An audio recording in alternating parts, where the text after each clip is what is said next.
एक बार और बोलो राधे राधे, एक बार और बोलो राधे राधे। महाराज वहां जाकर दर्शन दिया, सुखदेव को कहा बाहर आओ, कहा बाहर नहीं आओ, माया है आपकी पकड़ लेगी, वचन दो। कहा क्या कि बाहर निकलूं तो आपकी माया से मैं प्रभावित नहीं हूं, मोह माया को रोक दो। कहा मोह माया कैसे रोकूं? मोह माया को रोकने का मतलब संसार को रोकना। ठाकुर जी ने कहा संसार नहीं रोक सकता। कहा तब तो अंदर ही बैठा नहीं आऊं। अब भगवान भी भगत के सामने हार जाते हैं। कहा सुखदेव ठीक है, एक क्षण का जो 100वां हिस्सा उतनी देर में समय को रोक दूंगा। एक भगत के लिए भगवान समय रोक देंगे महाराज। हाँ, और दूसरा वचन मांगा कि जैसे ही मैं कहा बाहर आऊं तो आपके गदा पद्म शंख चक्र के साथ चतुर्भुज रूप के दर्शन मुझे प्राप्त हो। कहा अंदर दर्शन दे दिए तो बाहर दर्शन लेने में कोई टेंशन नहीं, दर्शन तो दे दूंगा। हाँ, और वो समय आ गया है भक्तजनों, आज श्री सुखदेव मुनि महाराज का बहुत कड़ी तपस्या के बाद में आज जन्म हो रहा है और गर्भ से साक्षात प्रकट हो रहे हैं। यम प्रवसन्तम अनुपेतम अपेत कृत्यम द्वैपायनो विरह कातरया जुआवे पुत्रेति तन्मयतया तव रोड्भिनेदु तम सर्वभूत हृदया मुनिमान तोस्मि यम स्वानुभावमखिल श्रुतिसारमेकं मध्यात्म दीपमतितिरसकान्तमो वन्दं संसारिणा करुणाः पुराण गुणः कम व्यास सुनमोपियामि गुरु मुनीनाम। बोलो सद्गुरुदेव भगवान की जय। आज गर्भ से बाहर निकलते ही जो सुखदेव जी हैं जंगल की तरफ दौड़ पड़े। व्यास जी रोक रहे, पुत्र रुक जा, पुत्र रुक जा, क्योंकि 100 साल तक तो बेटा हुआ नहीं, हुआ तो आज छोड़कर चला गया। यही संसार का नियम है, यहाँ कोई किसी का नहीं है भैया। जिस पर ज्यादा तुम्हारी जितनी आसक्ति है वही तुम्हें ज्यादा दुख देगा। बोलो राधे राधे। तुम जिसको जितना ज्यादा चाहते हो, संसारी को, किसी व्यक्ति को, किसी वस्तु को, किसी स्थान को, जिससे तुम जितना ज्यादा प्रेम करते हो वही चीज तुम्हें ज्यादा दुख देगी। इसलिए आसक्ति मत रखो किसी चीज में। और आसक्ति इतनी खतरनाक है महाराज, जड़ भरत जी को हिरण के बच्चे में मोह हो गया। भगवत प्राप्ति के लिए गए थे और लेने के देने पड़ गए, वापस हिरण की योनि प्राप्त हुई। सोबरी मुनि, कथा ध्यान से सुनो, बोलो राधे राधे। मछली का संभोग देख लिया, मछली का मिलन देख लिया आपस में, और उस मिलन से उनके मन में भावना आ गई कि मैं ब्याह करूं। राजा के पास चले गए, उसकी 50 कन्याएं थी। सोबरी मुनि बूढ़े, अब कहा बूढ़े से राजा कैसे अपनी बेटियों को दे। जाकर सोबरी मुनि कहने लगे कि मैं तो विवाह करूंगा तुम्हारी कन्याओं। राजा ने कहा कि मेरी कन्याएं यदि आपको पसंद करे तो आप ब्याह कर लो। अब उनको पता था कि बूढ़ा सा महाराज है, इसको कौन पसंद करेगा। सोबरी मुनि ने अपनी तप साधना के द्वारा इतना सुंदर स्वरूप अपना बना लिया महाराज, और स्वरूप बनाकर खड़े हो गए। एक नहीं 50 की 50 रानियों ने माला पहना दी। बोलो राधे राधे। और 5000 संतानें कर दी। फिर माथा पकड़ के जोर जोर से रोने लगे कि रे मैं कहाँ भजन मार्ग पे आया था, भक्ति मार्ग पे आया था, और कहाँ इस संसारी प्रपंच में उलझ कर मेरे पूरी भक्ति मार्ग को खराब कर लिया। बोलो ना राधे राधे। हाँ, इसलिए आसक्ति किसी पर मत हो भक्तजनों, किसी पर आसक्त मत हो। अपना मार्ग रखो कि मिले तो ठीक है, नहीं मिले तो भी अच्छा है। हाँ, हो जाए तो भी ठीक है, ना हो तो भी ठीक है।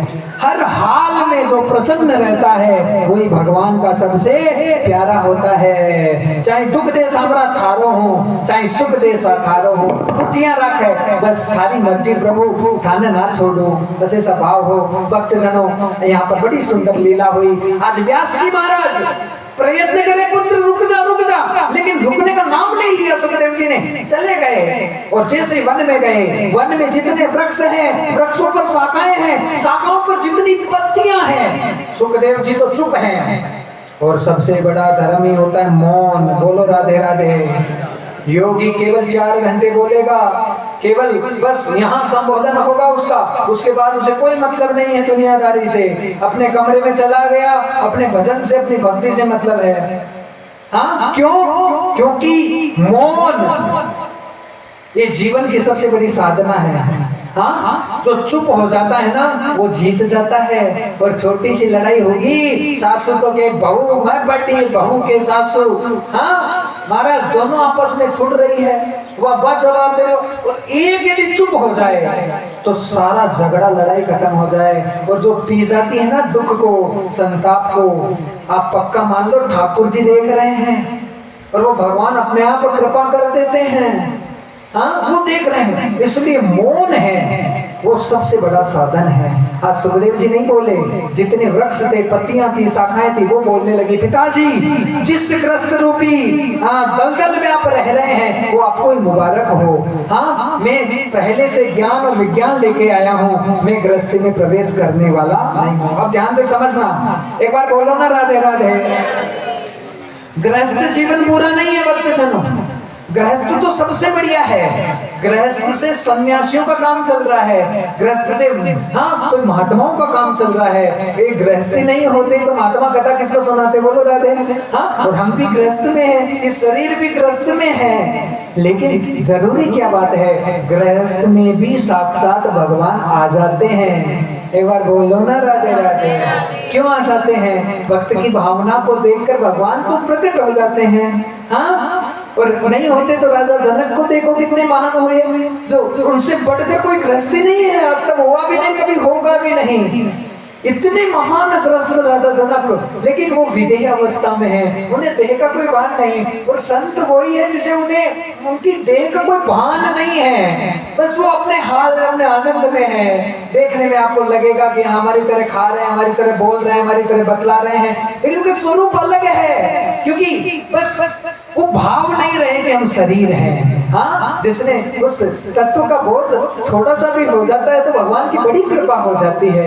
तो महाराज यहाँ पर हम गृहस्थ में हैं, लेकिन हम यदि नियम मर्यादा को रखेंगे, नरसिंह जी गृहस्थ में थे, भगवान आए थे कि नहीं आए थे? धन्ना जाट जी गृहस्थ में थे, आए थे कि नहीं आए थे? कर्माबाई, बोलो ना राधे राधे। हाँ आए थे कि नहीं आए थे? आए थे ना। हाँ आते हैं ठाकुर जी, बस हमारा भाव अच्छा होना चाहिए।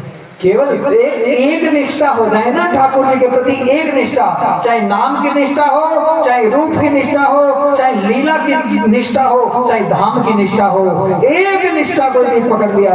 देखो इतने शब्द निकल रहे हैं और बड़े बड़े ज्ञानी विज्ञानी विद्वान बैठे हैं सब। महाराज कोई शब्द है पकड़ सको तो पकड़ लेना, नाम की महिमा पकड़ ली, रूप की महिमा पकड़ ली, लीला की, धाम की, एक निष्ठा को पकड़ लिया। अरे संत निष्ठा पकड़ लो, मान लो तुम अपने गुरु जी को बहुत मानते हो, बहुत मानते हो, हद से ज्यादा मानते हो, अब तुम्हें और कुछ करना ही नहीं। बोलो राधे राधे। हाँ क्योंकि जहां गुरु जाएगा, जहां तक उस गुरु की पहुंच है, वो वहां तक तुम्हें अपने आप लेकर चला जाएगा। बोलो राधे। हाँ इसलिए महान विभूतियों से यदि हमारा कोई संबंध हो गया, हमारा कोई संयोजन हो गया तो हम धन्य हो गए। बस उस निष्ठा को खत्म मत करो, चाहे अपना प्राण भी जाए, हाँ चाहे पूरी दुनिया महाराज तुत्कारी करे, लेकिन बस मेरे तो मेरे वही भगवान, जिसको मान लेते हैं वही तो भगवान होता है। बोलो राधे राधे। हाँ इसको अंतःकरण से स्थापित कर लिया, वही हमारे लिए सब कुछ हो जाते हैं। तो महाराज यहाँ पर बड़ी सुंदर लीला हुई है कि व्यास जी बड़े परेशान होकर घर पे आ गए और सुखदेव जी हैं आगे गए। एक सरोवर था, वहां पर से सूची महाराज कह रहे हैं नैमिषारण्य की पवित्र भूमि में 88,000 ऋषियों को कि हे ऋषियों, स्त्री सुखदेव जी जैसे चलने लगे तो सरोवर पर स्त्रियां स्नान कर रही थी और सुखदेव जी उधर से निकले तो स्त्रियों को लाज ही नहीं आई। क्यों नहीं आई? और व्यास जी जैसे निकले तो अपने वस्त्र उठाने लगे। बूढ़े व्यास जी और जवान सुखदेव जी को देखकर लाज नहीं आई और बूढ़े व्यास जी को देखकर स्त्रियों को लाज आने लगे, वस्त्रों को उठाया। तो व्यास जी ने पूछा कि क्या कारण है, मेरा बेटा इधर से निकला, आपको कोई लज्जा महसूस नहीं हुई, और मैं जैसे ही निकला तो आपको बड़ी लाज आ रही है। तो इतना सुंदर उन स्त्रियों ने उत्तर दिया। भक्तजनों, भागवत की कथा कहती है, ये कहने लगे कि हे महाराज, हे व्यास जी, इतने शास्त्रों को पढ़ने के बावजूद भी, इतने शास्त्रों को लिखने के बावजूद भी आपकी दृष्टि में भी स्त्री और पुरुष का भेद बना हुआ है, लेकिन आपका जो पुत्र है वो तो जानता ही नहीं कि कौन स्त्री है और कौन पुरुष है। अरे दिव्य परमहंस स्वरूप में साक्षात सुखदेव प्रकट हुए हैं। आज महाराज नर्मदा नदी के तट पर जाकर कुटिया में समाधि लगाकर श्री सुखदेव जी बैठ गए, और यहाँ श्री व्यास जी हैं। घर पर आए तो अरणी जी रो रही है। अब रो रही है तो व्यास जी टेंशन में आ गए कि एक बार मैं पुत्र को कैसे लाऊं। तो कुछ ब्राह्मणों को बुलाया और उन्हें भागवत के श्लोक सिखाए और कहा, नर्मदा के तट पर मेरा पुत्र बैठा हुआ है, वहां जाकर उन्हें श्लोक सुनाओ। हो सकता है भागवत के लालच के कारण से, क्योंकि भागवत का प्रचार करने आए हैं तो एक बार दीक्षित तो होना पड़ेगा, ज्ञान तो लेना पड़ेगा कहीं से, है कि नहीं? बोलो ना, राधे राधे। हाँ, एक बार समाधि टूट जाए, मेरे घर पे आ जाए तो मेरी पत्नी खुश हो जाए। तो ब्राह्मण आए, उन्हें भागवत के कुछ श्लोक सिखा दिया। सिखाए तो ब्राह्मण देवता गए और जाकर दसम स्कंद, भागवत का जो दसम स्कंद है उसके जो श्लोक है वेणु गीत के, वो उच्चारित करने लगे। क्या करने लगे? बरहा पीडम नटवर वपु कर्णयो कर्णिकारे विप्रत्वास कनक कपीसम वेजयन्ती चमाला रंध्रान वेणुरदर सुजिया पूर्यन गोप वृंदेरे वृंदारण्ये स्पत्ररमणं प्राविशद्वीत कीर्ते अक्षन्वतां पल्विदं परं विदां सखे पशुनं विवेशयतो वर्यस्य वक्रं रचेस सुतयोरण्य वेणुजुष्टं निर्वाणिपित्तमधुरक्त कटाक्ष मोक्षम्। दसम श्लोक, क्षमा करे, दसम स्कंद भागवत का वेणु गीत, और वहां पर कह रहे हैं कि श्याम सुंदर बरहा पीडम नट वर वपु कर्णयो कर्णिकार है, कि श्री ठाकुर जी ने माथे पर मयूर पिच धारण कर रखा है, कान में पीले पीले कनेर के फूलों को सुशोभित कर रखा है, गले में सुंदर वैजयंती की माला पहन रखी है, और भगवान ने अधरों के ऊपर मुरली को धारण कर रखा है, और मुरली में अपनी कान को ऐसे इस प्रकार से छेड़ रहे हैं कि समस्त गोपांगनाएं जैसे ही भगवान के वेणु का श्रवण कर रही है, उन्हें होश आवाज नहीं है, अपनी स्थितियों से छूटकर वो भगवान की तरफ दौड़ी आ रही है, दौड़ी आ रही है। अक्षन वदाम बलविदम न परम विदाम है, सत्य पशुनन विवेश ये तो वरीयस्य है। और दूसरे श्लोक में कहने लगे विप्र देवता कि कौन वर्ण बलराम जी और श्याम वर्ण श्याम सुंदर श्री कृष्ण आज गैयाओं को चराकर, शाम का समय है, आज गैयाओं को सबको लेकर वापस घर की तरफ आ रहे हैं। गौ माता चली है, उसके कारण से मिट्टी उड़ी, भगवान के पसीने की बूंदें जो माथे ललाट पर आ रही थी, मिट्टी उड़ने के कारण से जो मिट्टी के कण हैं वो ललाट पर और ऐसे पसीनों में सुशोभित हो गए कि भगवान इतने सुंदर लग रहे हैं, इतने सुंदर लग रहे हैं कि मानो एक बार दर्शन करके पलकों को बंद कर लूं और आदेश कर दूं नेत्रों को कि हे नेत्र अब कभी खुलना ही मत, बस यही झांकी मेरे अंतःकरण में विराजित होती रहे और निकले ही नहीं। ऐसे इस प्रकार के श्लोकों का वादन जैसे ही ब्राह्मणों के द्वारा होने लगा, सुखदेव जी की हालत खराब हो गई।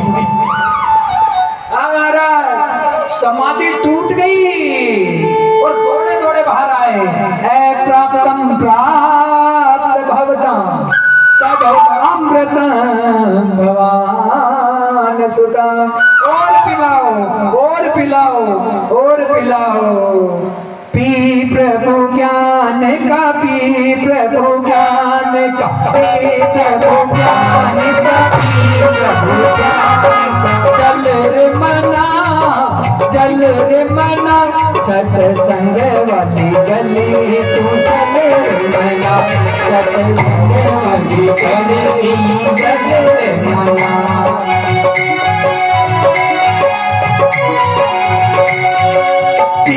प्रभु ज्ञान का भी प्रभु ज्ञान का भी प्रभु ज्ञान का भी प्रभु ज्ञान चल रे मना सत्संग वाली गली चल रे